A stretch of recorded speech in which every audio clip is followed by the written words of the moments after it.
खोला गाउँपालिका वडा नम्बर 1 का अध्यक्षज्यू लगायत सम्पूर्ण वडाका अध्यक्षज्यूहरू र वडा सदस्यज्यूहरू र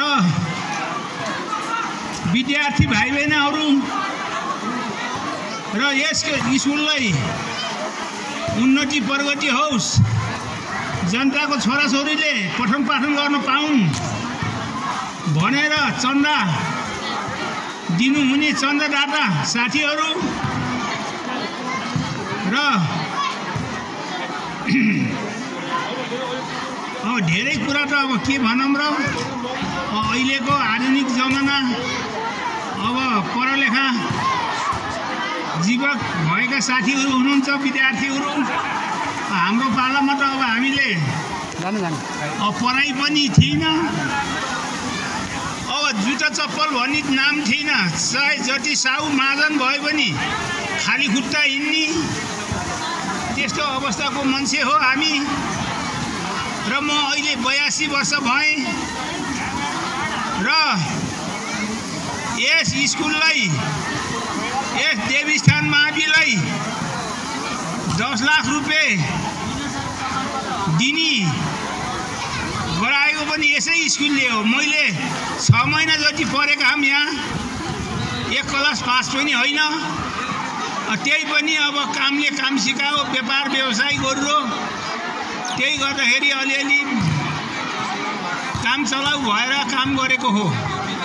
र हाम्रो पालामा अब स्कुल थिएनन्, धनी वर्गको छोराहरूले बाग्नु लगेर पढाउँथे, हामी त गरिबको छोरा कहाँबाट जाने, त्यस्तो अवस्था थियो।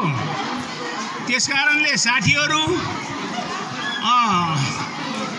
अब हाम्रो थाइकोस सम्बन्धमा अब 90-92 लाख रुपियाँ हाम्रो अहिलेसम्म जम्मा भयो रहेछ।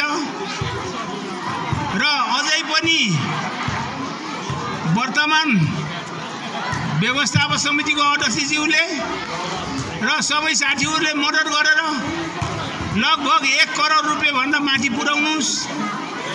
त्यहाँदेखि ब्याजबाट खर्च काम चलाउनुहोस्, साउलाई नछुनु होला। र यस थाइको सम्बन्धमा हाम्रो अब व्यवस्थापन समितिको अध्यक्ष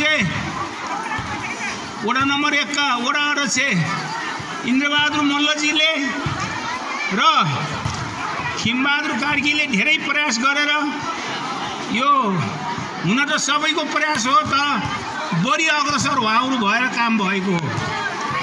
र त्यसमा अहिले पनि सबै साथीहरूले मद्दत गर्नुहोला। सबै साथीहरूले मद्दत गरेपछि घनको पनि बन्चरो हुन्छ रे, जातिबिटी हानिराखेपछि। त्यसकारणले अब भन्नुपर्छ साथीहरूलाई, चन्दा दिनुहोस्, आफ्नो सौभाग्य बनाउनुहोस् भनेर सबैलाई अनुरोध गर्ने। र अब 1 करोड भन्दा माथि जम्मा गर्नुभयो भने हामीलाई उति दुःख नहोला यहाँ। र अहिले मैले प्रभाव देखिरहेछु, परज्यूको पनि सक्रियता हो।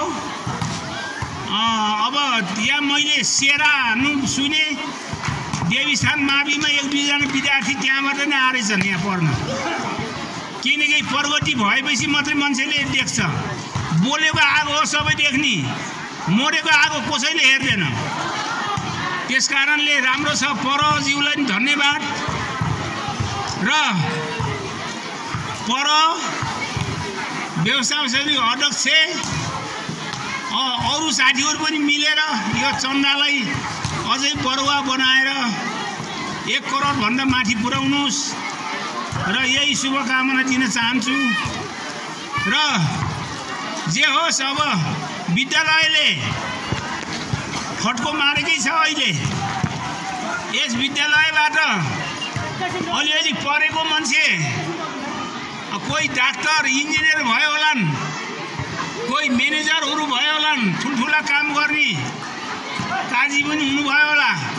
म पनि अब काजी भएर 10 लाख रुपियाँ दिने भएँ, नभएकामा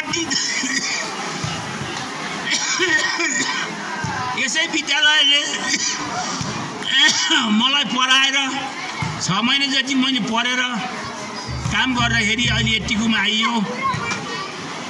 मैले बुर्तिबाङमा प्रधान पञ्चायत काम गरेँ, वडा अध्यक्ष नि काम गरेँ, यहाँ देवी स्थानमा 2 पटक गाविस अध्यक्ष भएँ। तपाईँहरूले बनाउनु भयो। मैले 1 पैसा लोभ गरी लन्दा, चोरी गरी दण्डा, 1 पैसा मैले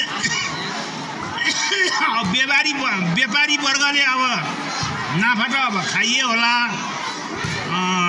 जायज तरिकाको हिसाबले व्यापारमा पनि कम्पिटिसन हुन्छ, त्यसै बढी खाएर ग्राहकले त्यतिकै बिसौरमा कसैले किन्दैन, बुझेर मात्रै किन्छ। तर सामाजिक कुरामा मैले 1 पैसा पनि नखाऊँ भनेर एकदम मेरो कटिबद्ध हो। र ल अब नयाँ व्यवस्थापक समितिको अध्यक्षज्यू कसिनु पर्यो र इन्द्रबहादुर मल्लले ठुलो गर्नुभएको हो। इन्द्रबहादुर मल्ल यहाँको पर किरण पौडेलजी काठमाडौँ जानुभयो। मैले मेरो छोराहरू जेठानुहरूलाई बोलाउनलाई मैले उनीहरूलाई भेला गरेँ। कसैले नमान्ने पनि भए, त्यहाँ जबरजस्ती यता त्यता अब सब सन्जै बुझै गरेर सबैलाई 1-1 लाख रुपियाँ बोलाएर उहाँहरू आउनुभयो। हाम्रो किरण सरले पनि यो स्कुलमा ठुलो योगदान छ, उहाँको चन्दा उपलब्ध गराउनमा उहाँले पनि कोसिस गर्नुभएको र हुन्छ। धेरै कुराहरू के भनौँ र अब एउटा मैले सानो गीत गाउँछु।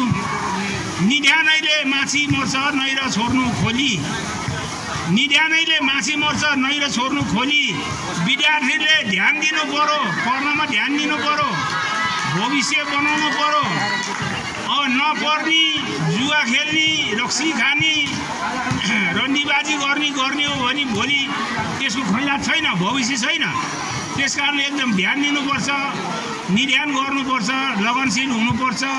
सबै कुरो राम्रो नगरेसम्म, कोसिस नगरेसम्म सफल हुन सकिन्न।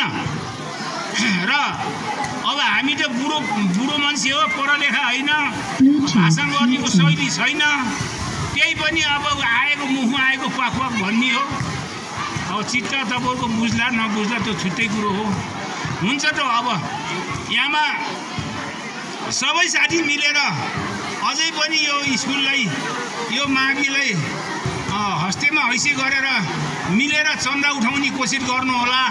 1 लाख भन्दा बढी जम्मा ब्याङ्कमा गर्नुहोस्, तपाईँहरूको भविष्य उज्यालो हुन्छ। हवस् त ल, धन्यवाद। जय नेपाल। नमस्कार।